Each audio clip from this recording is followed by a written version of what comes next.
Haokip, salient Haokip के पास जा रहा हूं। सेलिन हॉकिप, आपने अभी को पैनलिस्ट को सुना होगा। उन्होंने कहा कि ये क्रिश्चियंस को और वहां के लोगों को लड़ाने की कोशिश की जा रही है, जबकि मैंने कहा कि ये मैटर इन सब चीजों से अलग है और इनसे कहीं आगे है। इस पर आपका टेक क्या है सर? और डॉक्टर राजेश भी एक बार फिर से हमारे साथ जुड़ गए हैं। हॉकिप सर। नहीं नहीं, ये लड़ाई जो चल रहा है ये रिलीजन, क्रिश्चियनिटी, हिंदू मुस्लिम का कुछ नहीं है। ये सिर्फ फैक्ट है कि जमीन का बात है। हमारा नेबर्स मैतेई लोग, उनका नहीं, इसमें रिजर्वेशन पॉपुलेशन, का भी तो कोई मामला है, आरक्षण का, रिजर्वेशन का सर, एसटी वाला। हाँ एसटी मैतेई लोग डिमांड कर रहा है, उनका कॉन्स्टिट्यूशनल राइट है, डिमांड कर सकता है, मिले या नहीं मिले वो गवर्नमेंट ऑफ इंडिया में नॉर्म्स है, वो हमारे लिए कुछ प्रॉब्लम नहीं है वैसे। लेकिन बात यह है कि जब एसटी डिमांड का ऑपोजिशन ट्राइबल लोग, नागा, कुकी, सब लोग से पीसफुल प्रोटेस्ट चल रहा था, तो फिर क्यों हमारा नेबर मैतेई लोग ने सिर्फ कुकी को अटैक किया, नागा तो नहीं किया? प्रोटेस्ट तो दोनों ट्राइबल ग्रुप ने किया है। इसका क्या क्या क्या क्या मामला, क्या व्हाट इज द रीजन? ठीक है डॉक्टर राजेश, आप इससे कुछ कहना चाहेंगे? देखिए, आपकी आवाज नहीं आ रही है डॉक्टर राजेश, शायद आपने माइक म्यूट किया हुआ। आपका जवाब चाह रहे थे इस पर। हाँ, ये एक्चुअली सच बोलना बहुत अच्छी बात है डिस्कशन पे, ये नेशनल मीडिया पे। ये वायलेंस हुआ था, ये 3 मई पे। ये कहाँ पे हुआ था? तोरबुंग एरिया, एक बॉर्डर एरिया विद चोरचांदपुर और वो बिशेमपुर के बीच में हुआ था। और कैसे हुआ था उसको एक्चुअली झूठ बोल के सबको प्रोपेगेंडा करना बहुत गलत बात है, क्योंकि ये पूरा पूरा वायलेंस है। जो प्रोटेस्ट 3 तारीख का प्रोटेस्ट में नागा का जितने भी डिस्ट्रिक्ट में हुआ था, उसको कोई वायलेंस नहीं हुआ था। वायलेंस उस डिस्ट्रिक्ट में हुआ था जो कुकी मेजोरिटी था। वो मोरे पे, चांदेल एरिया, चोरचांदपुर और ये इको है, वो कांगपोकपी एरिया, जहां की मिलिटेंट का जो भी बेस कैंप्स होते हैं, उसी जगह पे 3 तारीख पे उसी से शुरुआत हुआ था। Violence was not started from Imphal, because वो इम्फाल का वायलेंस हुआ था। तो 3 तारीख का 2 बजे से लेके 7 बजे तक जितने भी 5 डिस्ट्रिक्ट पे मल्टी अटैक क्योंकि मैतेई लोगों के साथ हुआ था, उसके बाद इम्फाल में जो रिएक्शन हुआ था उसी से वायलेंस हुआ। Okay, so the violence was never started from Imphal. Please fact the fact. कोई भी कुछ भी कह सकता है, मगर मीडिया वालों, अभी तो पूरा 18 महीने हो गया है, चेक कर लीजिए कहां से कैसे शुरुआत किया था। ये वायलेंस मैतेई के ऊपर में वो जस्टिफाई किया गया कि एक कुकी सेंटिनरी गेट को कुछ लोगों ने आग लगाया था, उसकी रूमर की वजह से मैतेई लोगों के साथ अटैक हुआ था। That was the fact. उसके बाद अभी तक वो लड़ाई चल रहा है। हमारा सवाल है, कोई घर के अंदर में भी कोई दोनों बीच में फाइट कर सकता है, मगर कौन रोके? 2 भाई लड़ते हैं, बिल्कुल। Who is the responsibility to stop the violence? Who is the responsibility to disarm these arms? जितने भी कुकी मिलिटेंट्स के साथ जो पिछले 15 साल से, जो 2008 से लेके सेंट्रल सिक्योरिटी फोर्स के साथ सस्पेंशन ऑपरेशन के नाम पे उन लोगों ने रिक्रूटमेंट किया है, जितने भी सेंट्रल वैलीज के ऊपर में जगह पे उन लोगों ने पूरा मिलिट्री कैंप बना के उसे बहुत प्लानिंग के साथ लोगों से किया था, मगर इन सेंट्रल गवर्नमेंट इसको क्यों देखती है? हमारा सवाल ये है। हमारा सवाल कुकी के साथ नहीं है। If you are a state, you are central, आपने क्यों आर्टिफिशियल बफर जोन क्यों बनाया? जब मुस्लिम और हिंदू के साथ लड़ाई होती है, आप बफर जोन बनाते हो। मुस्लिम और गुजरात में बफर जोन बनाया था क्या? आपने दिल्ली में जो हंगामा हुआ था उसमें बफर जोन बनाया था क्या? ये बफर जोन क्यों बनाया था? कि मणिपुर को तोड़ने के लिए ये एक साजिश है। इसलिए मणिपुर का इम्फाल से मैतेई लोग के दिल में ये सोचने लगा कि भारत सरकार कुकी मिलिटेंट को सपोर्ट कर रहा है और कुकी मिलिटेंट के साथ एक्शन नहीं ले रहा है। एक्शन लेगा तो क्यों नहीं लिया? जो सर, लेकिन ये तो डॉक्टर राजेश, ये तो दोनों तरफ से आप कह रहे हैं कि भाई सरकार उनको सपोर्ट कर रही है, वो कह रहे हैं कि आप वहां पर मेजॉरिटी में, इसलिए सरकार आपको सपोर्ट कर रही है। दोनों नहीं, तरफ नहीं, से सेम इसमें- एलिगेशन है। मैं उसमें एक आपको सबके सामने ये बोलना चाहता हूं, हम सरकार दोनों स्टेट गवर्नमेंट और सेंट्रल गवर्नमेंट के खिलाफ में ये बोल रहा है कि जो इम्फाल में होता है साथ, ये सरकार का काम है। स्टेट गवर्नमेंट और सेंट्रल गवर्नमेंट का security of the people is the job of the state. ये सही बात है, मैं आपकी बात मानता हूं जी। हाँ, तो मैं ये कह रहा था, जस्ट वन पॉइंट, एक्चुअली मैं ये कह रहा था, जितना भी 60,000 फोर्सेस है उसने बफर जोन क्यों बनाया? This buffer zone is actually a creating division between the two communities. That is what we are saying, that the state central government is actually behind the violence. That is why public ने अभी frustration होके जितना भी कांग्रेस के MLA और BJP का MLA के खिलाफ जो आया था, वो कह रहा है कि आप स्टेट फोर्सेस का काम करो। कभी तक बीजेपी सरकार ने कुकी और मीतई के साथ बुला के बैठक क्यों नहीं किया? अमित शाह जी ने क्यों नहीं किया? बीजेपी सब एमएलए वो दिल्ली में बुला के वो बैठक कर सकता है। तो लास्ट टाइम पे एक सेक्रेटरीट, एक ब्यूरोक्रेट ने सब मिनिस्टर को बुलाया है। जी, ठीक है। तो दिल्ली बुला के दोनों कम्युनिटी से बातचीत की जाती है, इस पर मैं की जा सकती है। इस पर मैं प्रोफेसर कपिल की राय लूं, लेकिन कर्नल शैलेंद्र हमारे साथ जुड़ गए। आर्म्स वाले और डिफेंस वाले मामले पर वो कुछ कहना चाह रहे थे। कर्नल शैलेंद्र, देखिए, मैं आपको सिर्फ बात समझा सकता हूं, अगर हम 5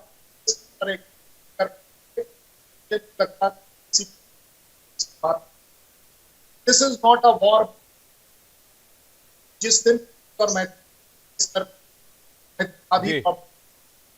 ये लड़ाई मणिपुर वर्सेस किलिंग्स की, ये लड़ाई इंडिया वर्सेस है, ये ह्यूमैनिटी, इसमें ह्यूमन लॉस आप पार है इसकी। लेकिन कर्नल शैलेंद्र माफ कीजिएगा, अभी भी आपकी ऑडियो ठीक से नहीं मिल पा रही है, ऑडियो क्लियर नहीं मिल पा रहा है। मैं दोबारा आपको कनेक्ट करने की कोशिश करता हूं। प्रोफेसर कपिल के पास चलता हूं, क्या कह रहे हैं प्रोफेसर कपिल? बात तो मैं मानता हूं कि बफर जोन बनाना गलत है, लेकिन ये फिर आर्मी और उन पे डिपेंड करता है कि इमीडिएट पीस लाने के लिए अगर एक टेम्परेरी चीज वहां पे की जाती है कि इमीडिएट फायरिंग को रोकने के लिए, इमीडिएट रॉइटिंग को रोकने के लिए अगर बफर जोन बनाया गया है, तो ये कोई परमानेंट बफर जोन नहीं है। दूसरी चीज मैं कहना चाहूंगा कि ये जो भाई साहब कह रहे हैं कि प्रेजेंट की बात करिए, ये प्रेजेंट कोई आसमान से नहीं निपटता है। ये प्रेजेंट, हमेशा मैं हिस्टोरियन हूं, प्रेजेंट बिल्डअप होता है हिस्ट्री के ऊपर कि आपने कैसे उन रीजन्स को ट्रीट किया, कैसे आपने उन कम्युनिटीज को ट्रीट किया, क्या ट्रीटमेंट आपने उनको दिया। अब यही आपके सामने कह रहे हैं ना कि 2008 से ये चीज शुरू हुई है, 15 साल से। तो 2008 में तो बीजेपी गवर्नमेंट नहीं थी, 2008 में तो मोदी बाहर नहीं घूम रहे थे जो हर चीज को मोदी के ऊपर डाल देंगे। ये कभी अपने ऊपर भी ये लोग देखेंगे कि इन लोगों ने मणिपुर के साथ क्या ट्रीटमेंट किया था। ये जो मणिपुर के अंदर ड्रग की खेती आ गई है, ये क्या पिछले 10 साल में आई है? ये कितने दिन का देन है? ड्रग कार्टेल्स वहां पे इंटरनेशनल ऑपरेट कर रहे हैं, ये 20 साल से कर रहे हैं। अपने उसको ही नहीं देखेंगे, सिवाय दूसरे के ऊपर डालेंगे। और क्रिश्चियन कम्युनिटी में मैं क्रिश्चियन और हिंदू को लड़ा नहीं रहा, मैंने तो उल्टी बात कही है कि ये कांग्रेस परेशान हो गई कि क्रिश्चियन ने बीजेपी हिंदू पार्टी को वोट कैसे दे दी, क्योंकि ये बीजेपी को हिंदू पार्टी बताती है, इसलिए ये परेशान हो गए। तोड़ करके करना बहुत आसान है। देखिए, ब्रिटिशर्स की पॉलिसी थी डिवाइड एंड रूल, और इन लोगों ने पॉलिसी 47 के बाद अपनाई रूल एंड डिवाइड। आज भी जो ये जाति जनगणना, जाति जाति जाति करते फिर रहे हैं, अपनी जाति तो बता नहीं सकते, दूसरों की जाति पूछते। ठीक है, इसका जवाब अखिल स्वामी जी से लेते हैं। अखिल स्वामी जी, भाई मुझे लगता है कपिल जी को राहुल गांधी और नेहरू जी से वो हो गया है कुछ ऑब्सेशन। अरे भैया, आज की सरकार में मोदी जी बैठे हैं, वो अफ्रीका घूम रहे हैं, अमित शाह जो है महाराष्ट्र घूम रहे हैं, मणिपुर में 16 नहीं अमित शाह दिल्ली में, मणिपुर को लेकर ही दिल्ली में वो। अरे तो मणिपुर मोदी जी क्यों नहीं जाते मणिपुर? यही तो मैथी और कुकी लोग कह रहे हैं, वहां जाके घावों को पूछिए, उनके आंसुओं को पूछिए। इनकी सरकार हो गई, और वहां जाके क्यों नहीं मणिपुर में जाके आंसू पहुंचते हैं? राहुल गांधी नहीं, लेकिन एक बात बताइए वो जाके आंसू अखिल जी, एक बात बताइए। आपकी बात ठीक है कि भाई केंद्र सरकार को इस पर हर संभव कोशिश करनी चाहिए, लेकिन जब इस देश में वक्फ बोर्ड पर जेपीसी की मांग हो सकती है, अब यार तो एक ज्वाइंट पार्लियामेंट्री कमेटी इसके लिए क्यों नहीं बन सकती है? अब बिना हिंदू मुसलमान के विवेक आपको खाना नहीं हजम होता क्या? नहीं, हिंदू, मुसलमान, हिंदू, मैं ये कह रहा हूं मणिपुर पर एक ज्वाइंट पार्लियामेंट कमेटी क्यों नहीं बन सकती है? मणिपुर पर एक दुकानें खोलो, सर्वदलीय बैठक क्यों नहीं बुलाई जा सकती है? खोलो, नफरत छोड़ो भारत जोड़ो, नफरत छोड़ो भारत जोड़ो। अखिल जी रैली नहीं चल रही है यहाँ पर, को ले आए अखिल जी, फिर रोहिंग्या को ले आएंगे आप। में जाकर के अब क्या बात कर रहे हैं? अरे आप कहाँ हिस्ट्री कहाँ से पढ़े आप? कहाँ से यूनिवर्सिटी से पढ़े आप? है मेरे में चैलेंज मत करिए, मेरे अरे पूछ रहा हूँ यार, अरे चैलेंज नहीं कर रहा हूँ, पूछ रहा हूँ किस यूनिवर्सिटी से पढ़े हैं? पिछले 10 साल से हुआ। मैं अरे कहाँ पढ़े हैं ये पूछ रहा हूँ। तुम्हारी अरे मुझसे पूछे, मैं IIT BHU का पढ़ा हुआ हूँ, जिसकी मैं IIT इंजीनियरिंग का पढ़ा हुआ हूँ। आप कहाँ पढ़े हुए पूछ रहा हूँ, परिचय के लिए पूछ रहा हूँ, कहाँ पढ़े हुए हैं? मेरे को गूगल कर लीजिएगा, परिचय मिल जाएगा आपको। आपसे ज्यादा पढ़ा लिखा हूँ, आपसे ज्यादा टच की है, आपसे ज्यादा मणिपुर को जानता हूँ, समझ गए आप? अरे तो यार आप पंडित नेहरू 60 साल पहले मर गए पंडित नेहरू, आप जो है अभी की सरकार की बात नहीं कर रहे, पंडित नेहरू पे पहुंच गए। नेहरू को छोड़िए, मुझे ये बताइए कि मणिपुर में ड्रग्स की खेती कब शुरू हुई? अरे यार तो किसकी सरकार आज कौन करा रहा है? आज कौन करा रहा है? और आप लोगों की बात नहीं समझ में आती। कहते हैं विदेश से हथियार आ रहे हैं, विवेक जो है, विवेक शांडिल्य कह रहे हैं विदेश से आती हैं। अरे विदेश से आती है तो गृह मंत्रालय। नहीं मैंने सर, मैं आप अपनी बात मेरे मुंह पे मत चिपकाइए। मैंने कहा विदेशी हथियारों का इस्तेमाल हो रहा है। अभी हथियार कहां से आ रहे हैं ये जांच का विषय है सर। अरे गृह मंत्रालय अखिल जी, ये जांच का विषय है, हथियार कहां से आ रहे हैं? आप अपनी बात मेरे मुंह पे चिपकाए आ रहे हैं, बताइए। सरकार रोकेगी कि मैं और आप रोकेंगे? नहीं, बात तो सही है, आपकी सरकार रोकेगी, लेकिन मैंने ये नहीं कहा कि भाई विदेश से हथियार आ रहे हैं।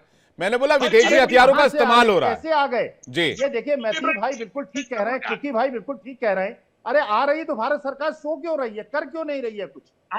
भारत सरकार नेहरू को दोष दे दो, टीपू सुल्तान को दोष दे दो, औरंगजेब को दोष दे। अरे यार तुम 27 साल में 18 साल तुम लोग सरकार में रहे हो जी।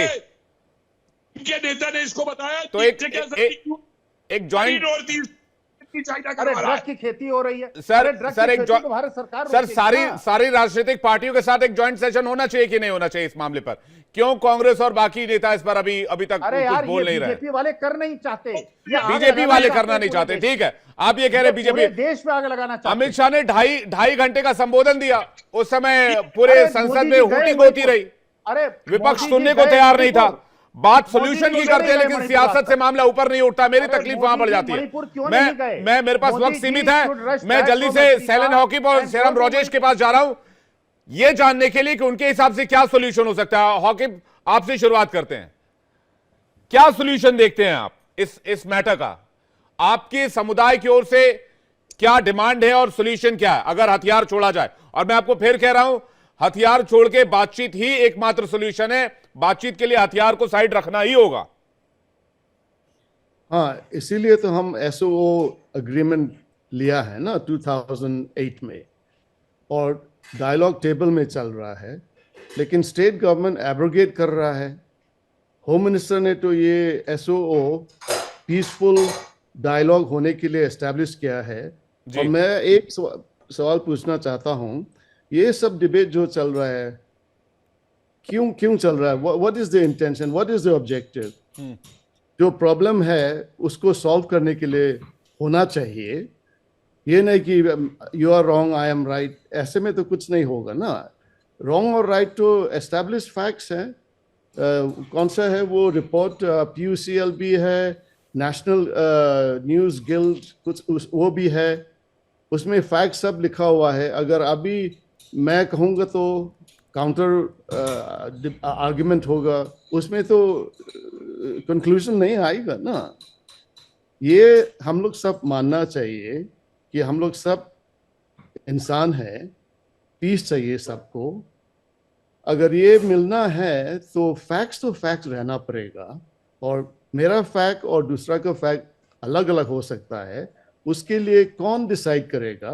देयर इज इंटेलिजेंस रिपोर्ट्स ना। हम लोग ने तो ऑफिशियली आर्म्स साइड करके सस्पेंशन ऑफ ऑपरेशंस एग्रीमेंट लिया है 2008 में। हमारा ऑब्जेक्टिव ये है कि जो भी हो, हम लोग सब इंडियन है, विद इन इंडिया सोल्यूशन देखना चाहिए। हमारा कोई ग्रीवेंस होगा, दूसरा का भी हो सकता है, तो वो टेबल में डिस्कस करना चाहिए ना। इसलिए तो गवर्नमेंट ऑफ इंडिया ने एसओओ साइन किया है। और ये हमारा मेरा काउंटर पार्ट जी ने जो बोला था, ये क्या कहते हैं, बफर जोन तो सिर्फ ये है कि दोनों साइड लड़ाई ना करे, किसी के साइड में ले रहा है बफर जोन में, वो तो सेंट्रल फोर्सेस है। लेकिन उसका बैकग्राउंड में एक फैक्ट तो ये है, जब 3 मई से ये प्रॉब्लम शुरू हुआ, स्टेट फोर्सेस इम्फाल में हमारा जो गुकी लोग का सेटलमेंट है, एरिया है, वहां अटैक करने में स्टेट फोर्स ने लीड किया है इन यूनिफॉर्म। तो इसलिए सेंट्रल फोर्सेस ने बफर जोन एस्टैब्लिश किया, क्योंकि ये लड़ाई ना भरे। सो टुडे अगर सोल्यूशन होना है, फैक्ट्स सामने में आना चाहिए टेबल में।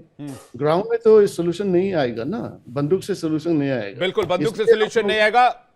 बैठना होगा, बातचीत करनी होगी, टेबल पर आना होगा। हम तो आ गया, आप तैयार हैं आने के लिए? लोग आना चाहिए जी, वहां बातचीत करते हैं। हमारा मैत्री नेबर लोग तो बहुत एडवांस कम्युनिटी है, 2000 year civilization, very highly sophisticated. जल्दी से, टाइम लिमिट है। डॉक्टर श्रीराम राजेश का पक्ष जान लेते हैं इस पे, उनका काउंटर पार्ट क्या है?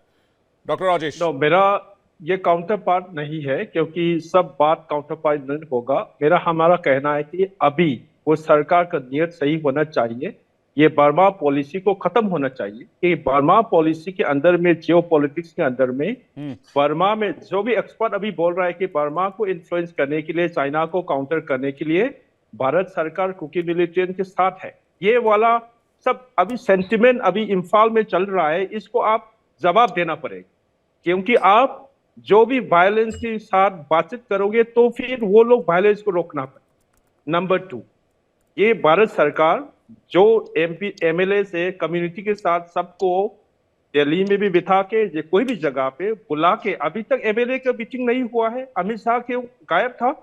जो लास्ट टाइम मीटिंग हुआ था, प्राइम मिनिस्टर क्यों नहीं था? जब प्राइम मिनिस्टर मणिपुर जाना चाहता है तो सबको क्यों नहीं बुलाया अभी तक?